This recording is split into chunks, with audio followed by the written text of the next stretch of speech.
Tony चिड़िया बहुत मेहनत करके अपनी दाल चावल की दुकान चलाती है।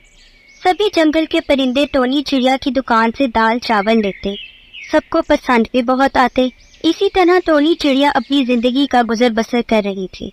अरे टोनी मैन, तुम्हारे दाल चावल बहुत मजे के हैं। तुम ये दाल चावल किसी बड़ी दुकान पर क्यों नहीं बेचती? जी कबूतर भाई, मैंने सोचा तो था, लेकिन शुक्र है मेरा कारोबार यहाँ भी अच्छा चल रहा है और मेरा अच्छा गुजारा हो जाता है। सबको मेरे हाथ के बने दाल चावल बहुत पसंद आते हैं, मैं इसी में खुश हूँ। अच्छा चलो, जैसे तुम्हारी मर्जी। लेकिन आजकल तुम्हें पता है ऑनलाइन बिजनेस का जमाना है। लोग घर बैठे भी बहुत ऑर्डर दे देते, एक बार चीज पसंद आ जानी चाहिए बस। मैं कुछ ऐसे लोगों को जानता हूँ जो इस बिजनेस में इन्वेस्ट कर सकते। पहले तुम अपनी एक ब्रांच खोलोगी, उसके बाद यही काम ऑनलाइन भी चल सकता। खैर जैसे तुम्हारी मर्जी। अगर मेरा माइंड बना तो मैं आपकी हेल्प जरूर लूंगी। आपका बहुत शुक्रिया कबूतर भाई। कबूतर भी वहाँ से उड़ जाता है और टोनी चिड़िया अपने काम में मसरूफ हो जाती है। उसके पास हमेशा ग्राहकों का रश रहता है। फिर एक दिन वहाँ एक नौजवान चिड़ा आता है और टोनी चिड़िया से दाल चावल ऑर्डर करता है। चिड़े को टोनी चिड़िया पहली नजर में ही बहुत अच्छी लगती है। वो फिर रोजाना टोनी चिड़िया को देखने, उसके दाल चावल खाने आता रहता है। टोनी चिड़िया, आपके दाल चावल बहुत अच्छे हैं, बहुत स्वाद है आपके इन हाथों में। जी शुक्रिया आपका। मुझे पता है आपको ये दाल चावल बहुत पसंद है, इसलिए तो रोज आप यहाँ खाने आते। मैं कुछ दिनों से रोजाना आपको यहाँ देखती हूँ। नौजवान चिड़ा थोड़ा हकलाते हुए बोलता है। हाँ, यही तो मैं कह रहा था कि मुझे अच्छे लगते हैं ये चावल, और मेरा घर जाने का रास्ता भी यही है, इसलिए रोजाना रोक के खा लेता हूँ। लेकिन मैं आपसे एक बात करना चाहता हूँ, मुझे आपके दाल चावल के साथ साथ आप भी बहुत अच्छी लगती है, इसलिए मैं आपसे शादी करना चाहता हूँ। टोनी चिड़िया अचानक ये बात सुनकर थोड़ा घबरा जाती है। ये देखो मेरा कोई नहीं है, तो आपके घर अगर कोई होगा तो आप सब लोग अपने बड़ों से मशवरा करें। जी यही तो मैं कह रहा था कि मैं अपनी माँ से आपको मिलवाना चाहता हूँ, अगर आपकी इजाजत हो तो। ये ठीक है, वैसे तो आप भी मुझे अच्छे लगते हैं, तो आप वो। चिड़ा ये सुनकर बहुत खुश हो जाता है और अगले ही दिन अपनी माँ को साथ लेकर टोनी की दुकान पर आ जाता है। अरे ये लड़की तो प्यारी है, लेकिन इसको वादा करना होगा कि शादी के बाद ये इस तरह बिजनेस नहीं करेगी। मेरा लड़का ही बस कमाता है और हमारा घर अच्छा चल जाता है। जी माँ जी, मैंने भी गुजर बसर करने के लिए दाल चावल का बिजनेस शुरू किया था, अब अच्छा चल जाता है, लेकिन कोई मसला नहीं है। शादी के बाद मैं नहीं करूँगी ये काम। चलो ठीक है, मुझे ये लड़की पसंद है। इस तरह इनकी शादी हो जाती है और वो लोग अपनी नई जिंदगी साथ में शुरू करते हैं। बहू, अब तुम इस घर में आ गई हो तो तुम्हारे आने से इस घर में और बरकत होगी।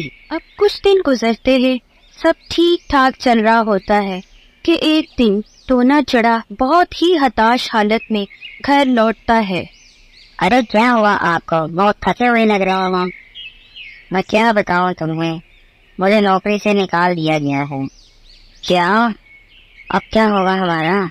सिर्फ तू ही तो कमाता था हमारे घर में, अब खर्चा वगैरह कैसे चलेगा? आप परेशान ना हो, नौकरी का तो कोई भरोसा नहीं होता, मालिक की जब बनती होती है वो निकाल देता है। कोई ना कोई और भी मिल जाएगी आपको, आप बेफिक्र रहो। पहले भी नौकरी बड़ी मुश्किल से मिली थी और मैं बहुत देर से यहाँ काम कर रहा था, मुझे ऐसी उम्मीद नहीं थी कि ये होगा। चलो कोई बात नहीं, तुम आराम करो, कोई ना कोई नौकरी तो जरूर मिल ही जाएगी। कुछ दिन और गुजरते हैं और टोना चिड़ा को कहीं भी नौकरी नहीं मिलती। मैं हर जगह अप्लाई कर बैठा हूँ, कहीं कोई बात नहीं बन रही। हमारी जो सेविंग्स थी अब वो भी खत्म होने को है। अरे जब से तुम्हारी शादी हुई है और ये बहू घर आई है, उसके बाद ये मुसीबतें शुरू हुई। ये बहू हमारे लिए ठीक साबित नहीं हुई। बाजी, लेकिन मैंने क्या किया? तुम तो कुछ मत बोलो, मैं इतने दिनों से खामोश रही, ये सब तुम्हारी वजह से ही हुआ है। जब से तुम यहाँ पर आई हो तब से ही मनोसर टंगी है, वरना तो वो बहुत अच्छा इतनी देर से नौकरी कर रहा था। टोनी चिड़िया को ये सब बहुत ही बुरा लगता है, लेकिन बेचारी मजबूर कुछ नहीं बोल पाते। अब हालात बहुत ज्यादा बिगड़ जाते हैं। माँ रोज टोनी चिड़िया को ताने देती और जलील करती, सब हालात सिर्फ तुम्हारी वजह से खराब हुए हैं। اب تو ایک اور حد ہو جاتی ہے جب ہمسائے سے گوری کبھی ٹونی چڑیا کی ساس سے ملنے آتی ہے۔ ٹونی کی ساس ساری بات گوری کبھی کو بتاتی ہے اور اپنی بہو کی خوب برائی کرتی ہے۔ اب بہت ہو گیا، یہ سب میرے سے برداشت نہیں ہوتا۔ آپ میری بات سنیں، ہم وہی دال چاول والا بزنس اسٹارٹ کرتے ہیں جو میں پہلے بنا کر بیچا کرتی۔ ٹھیک ہے، لیکن ماں نے تو منع کیا تھا کہ تم کام نہیں کرو گی۔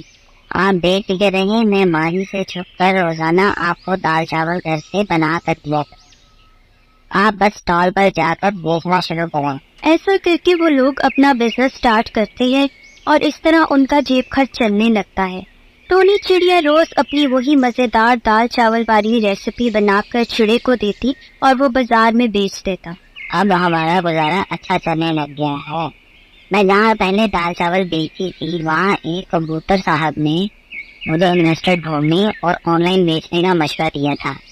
یہ ان کا پتہ اور فون نمبر ہے، آپ ان سے ملو تاکہ ہم اپنے بزنس کو بڑھا سکیں۔ ٹونا چڑا اگلے دن کبوتر سے ملتا ہے اور اس طرح کبوتر ان کی انویسٹر ڈھونڈنے میں مدد کرتا ہے اور وہ لوگ اسی دال چاول کی 3 برانچیں کھول لیتے ہیں اور بہت امیر ہو جاتے ہیں۔ ارے میری بہو تو بہت نصیب والی نکلی، اس کی ہنر مندی اور ریسیپی سے میرے بیٹے کا اپنا کاروبار شروع ہو گیا اور ہمارے حالات بھی بہت ٹھیک ہو گئے۔ ٹونی چڑیا یہ سن کر بہت خوش ہوتی ہے۔ تو دوستو، پہلے وہی ساس اپنے بیٹے کی جاب جانے کی وجہ سے اپنی بہو کو منحوس کہہ رہی ہوتی ہے، اب وہی ساس بہو کی تعریفیں کرتی نہیں تھکتی۔ تو برے حالات ہماری زندگی کا حصہ ہوتے ہیں، کسی ایک بندے کا قصور نہیں ہوتا۔